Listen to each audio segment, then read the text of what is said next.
Site called getsuperpowered.com. Find it, buy it. It's coming out really in September, but please pre-order it now because we have lots of free things to give away if you buy the book now. So please go pre-order this book. We would love you to be part of the movement that helps children ease their anxiety. So the other group I'm on is a Superpowered group, and you can find meditations and live parenting advice from me and my co-author. We go through this book, and that website is facebook.com/groups/get superpowered. So sensational, what you just wrote, sensational, on Instagram, that's what I'm going to talk about right now. So I'm not going to give it away, but that's what I'm going to talk about. So hang in there. So hi everyone. It's so exciting to see you all signing in, and tell me what your core struggle is. Tell me what you're anxious about. I came on early today so I could have some more time with you and really connect with you. We are posting the meditation group in both groups. So keep an eye out. My colleagues are posting it. My dear friends are posting it. So make sure that you join in on the meditations. Meditation is, I have to sound like a proselytizer and a converter, is my religion, is my medication, is my drug of choice. It's what I turn to in all moments of grief and allergies.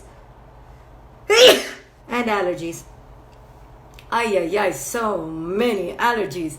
But maybe I'm not allergic to the pollen this time. Maybe I'm allergic to something else, which I'm going to talk about. But join the meditation group because you will learn to calm your mind and train your thoughts to be aligned in the most abundant manner possible. So this is why I'm doing it with my co-author. Buy this book. Buy this book. That sounds like a command.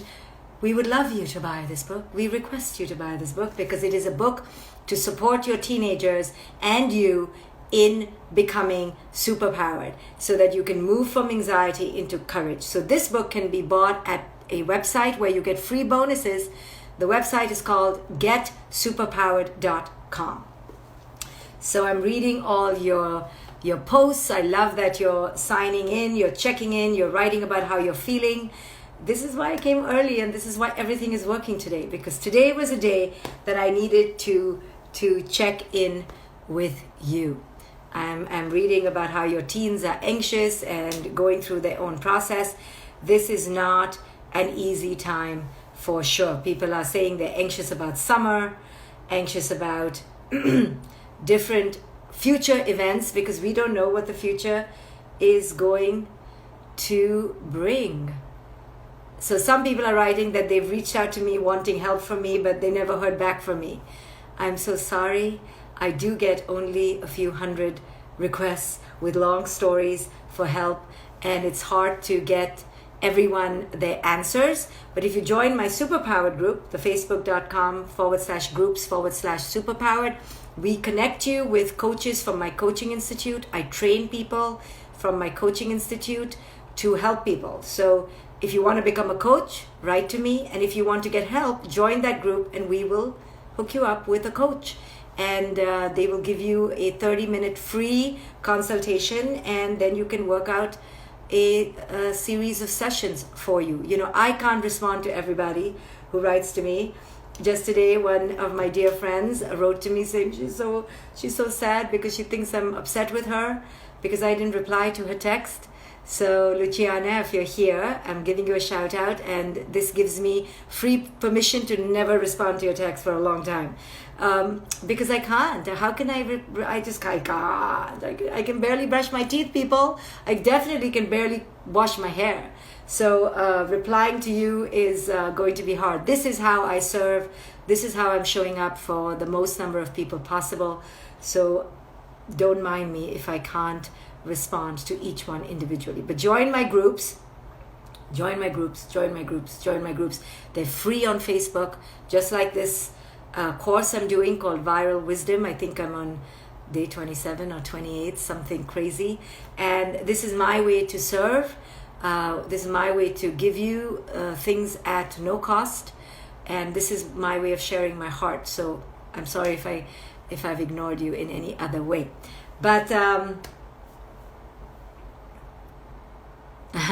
okay, so let's talk about what I want to talk about today.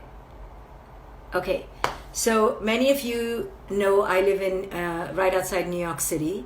So often I have a perspective that is very much about things that are happening in the United States of America. So don't mind me. And sometimes when I give a critique on the president or the government here or how things are being handled, people often then protest and say that I should go back to my own country because they think that it means that I'm suddenly pro-India. So and they only say that because they haven't heard me talk about India. So that's an illusion. If people knew me well, they would know I am pretty much scathing about anything that requires a scathing commentary. And I'm lovely about things that require lovely commentary. And am I biased? 100%. I'm sure I am. I try not to be, but I don't come across as some infallible, pristine, completely neutral person. I put it out there and you can choose to do what you want with what you hear. That's what it means to be awake, is that you get to choose what you like about what I say and you allow it to work within you. And please dump what I don't say. But don't be upset with me for saying it. You can put on your own Facebook right now and do a live right now and say what you want to say. This is the beauty of the free world we live in. But I don't get upset with you. You don't get upset with me. I mean, you can, but it's no point because I know you're only upset because I'm not matching your viewpoint. And I'm not meant to match your viewpoint. In fact, the sign of a good teacher is one who provokes you, who makes you think, who makes you uncomfortable, who unsettles you. Not someone who just fawns over you and just gives you whatever you have been thinking about every day anyway, right? You want somebody to stir you up and to poke you and to prickle you and to challenge you. And then you can choose to be with them or not. But you're not following me and you're not following anyone, really. This whole idea of followers is just an insane, mad delusion where people are like, oh, I have so many followers. I have no followers. None of you are my followers. You know why? Because I'm not leading you. I'm not leading you. I'm just sharing with you. And if you choose to be in the walk with me, I'm so honored. I'm so thrilled. But half the time I'm following you, if anything. So this whole paradigm of hierarchy of followers and likes and all this endorsement from the outside world creates this unhealthy reliance on the teacher, and the teacher to have an unhealthy reliance on their teaching and their teacherhood, and it's all an illusion and I can see through it. And that's what I offer you, a capacity, a way, a lens to see through the bullshit. Yes, what does Shefali do? Gives you an opportunity, a lens to see through the crap, to see through the illusion. I mean, this is my fundamental point of being, and my fundamental teaching is to question. So question me, right? Don't follow me, because my teaching is about discerning and coming to your own truth. And your truth is not my truth, and your truth is not the same version, even if it can be resonant. Your truth is your truth and mine is mine. And the more we celebrate and honor each other in our truth without having the need to disparage anyone, is the beauty of our existence. Something, unfortunately, we don't seem to be able to arrive at. So when I disparage or scathe in a commentary toward, I don't want to say the word against, but toward a certain system, it's because I have deconstructed that system according to my vantage, and I offer you what I've deconstructed. But you get to deconstruct things your way. The point is that we need to deconstruct, and we cannot just take things at face value. We cannot. We have been raised on lies. We have been raised on the Kool-Aid. My work in conscious parenting is about demystifying and debunking all the traditional paradigms by which we have been raising our children and elevating us to look for new ways. We cannot keep, in the name of tradition and in the name of the way things are, simply robotically, take the pill. This is what my family does on every third Tuesday of the month. Huh? Why? Why do we do it this way? This is what we do on every fourth Monday, and at 7:30 every day, and at 7:45 on other days. And no, on Sundays we don't do it at 7:45. We don't do it in the morning at all. We do it at twilight.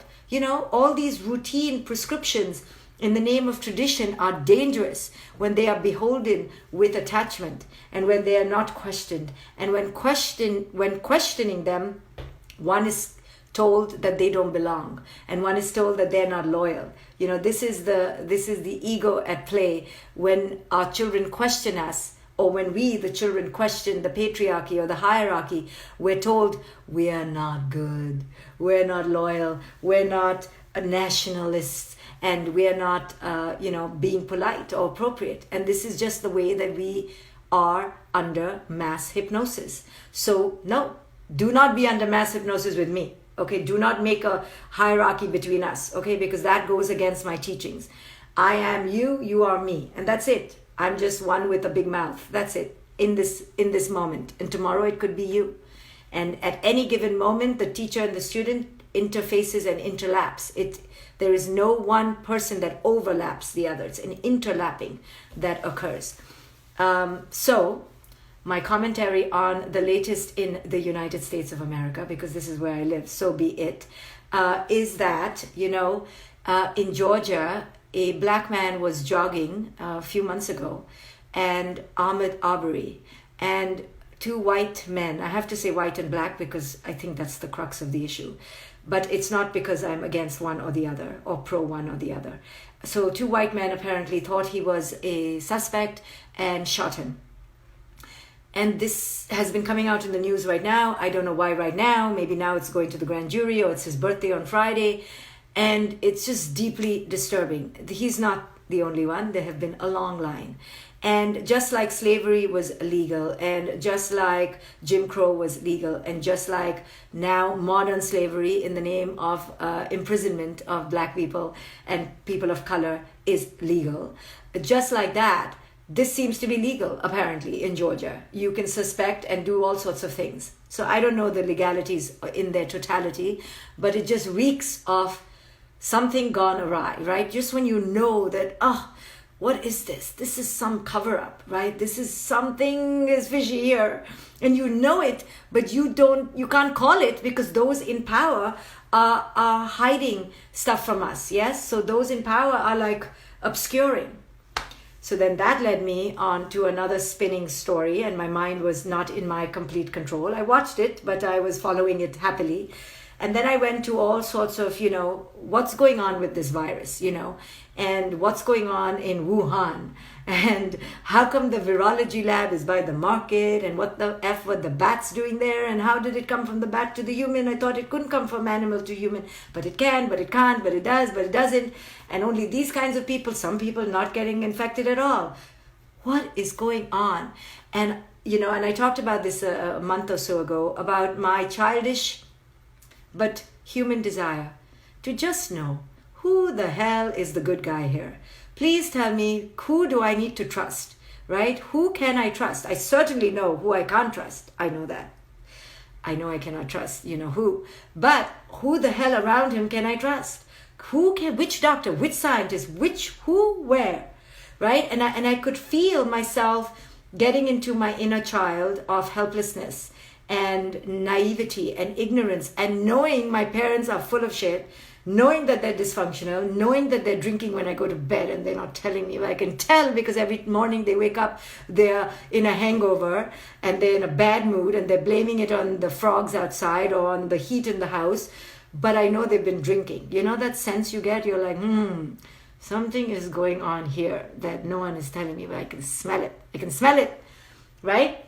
And I know my child looks at me like that all the time, right? So, she's always catching me in my fibs and she's like, you just lied to me, Mom? I'm like, oh, I know. But my lies are just innocuous, according to me. But she's catching me all the time. Mom, what are you doing? Mom, why is the door locked? Mom, who are you talking to? Mom. I'm like, oh my goodness. But she's on me because she's 17 and her radar is a bullshit radar. And she's on my bullshit. And I have a lot of it that I don't want her to know about. And but she's just everywhere and bigger than me and a bully, really. So in the same way, I'm like, what is going on, right? The bullshit radar is, the antenna is all over and heightened. So what do the two stories have to do together, the pandemic and Ahmaud Arbery, is because when I look at Ahmaud Arbery and I look at the state of our affairs, of our heart, in the United States of America, today, 2020, in the most industrialized, advanced nation of the world, and I see that there is still this gross, unbridled, unabashed racism. And listen, I'm a woman of color, okay? I can remember things being said to me when I got to this country that at that time I was like, oh, okay, just bowing down to the powers that be. And now I look back, I go, holy shit, that was racism. That was racism. That was racism. But I was so grateful to be on the shores of the free world that I just took anything and I was like, I'll just shut up because I'm just so grateful. So grateful that you allowed me to exist. So, and this country has done so much for me. So I'm not against this country. Otherwise, I should go back, take my ass back to India. No, I will not. But that doesn't mean that we can't talk about what's happening anywhere we go, right? If we're in Timbuktu and we see slavery, or we see a woman being ill-treated and we're in Timbuktu on a holiday in a 5-star resort, we can say something. We can say something anywhere we go. So when somebody tells you that means you're being disloyal, they are trying to control you, right? So in your marriage, in your parenting, with your teachers, with the education system, don't let people tell you that you're being disloyal because you want to have an opinion and you want to express it. You have every right to. Every one of us has every right to. The immigrant, the illegal immigrant, the rich, the poor, everyone has a space to speak. So Ahmaud Arbery is just a depiction of modern day slavery and modern day racism, and the fact that we are still where we were, and how much have we really changed, and what is going on in the underbelly of this country and the underbelly of the unconsciousness of humanity. And then I put on it the pandemic, where I can't tell who's the good guy or the bad guy, because I know enough and have lived enough to know that the powers to be will not tell me the truth, because I know I don't tell my daughter the whole truth. Sorry, if you're honest, you'll see you don't tell your children the whole truth, and you mess with their heads and you manipulate them and you control them. So if we can see that shadow in us, I know they ain't gonna tell me the truth. Neither the Republicans nor the Democrats, right? Nobody's going to tell the truth, because all of us are predicated on power, on the ego of control. Now, with our children, they don't need to know necessarily that you did drugs all of your 20s, okay, and lived in a crack house. No, they don't need to know that right now, because that may give them permission to do the same. So we divulge to our children on a need-be basis, yes? But at our core, you know that a traditional parent is one who dominates, who wants control and power. That's what I'm talking about. Please don't start telling your children about your 10 affairs. They don't need to know that right now. But we do have a seed of domination, of control, and of tyranny, right? It's subtle, but it's there in our shadow. Only the bravest will admit it. Similarly, why should our parents in the government tell us the truth? Why would they? We have to pay their salaries, we have to pay taxes, we have to be good citizens. So, fact is, we're not getting the truth. This is just a fact. Now, I was spiraling this morning in my, who is the good guy? When will things change? Things are never going to change. And entering helplessness and entering apathy and entering this learned helplessness that Martin Seligman talks about in psychology, and how I think it was him. Was it him? I just boldly said his name and I'm like, maybe I think I got a C in that class. So we don't really know what's going on. And I could find myself like a child getting dismantled and feeling discombobulated and getting angry because I was helpless, and then getting helpless because I was helpless, and then just wanting to go eat something big and greasy.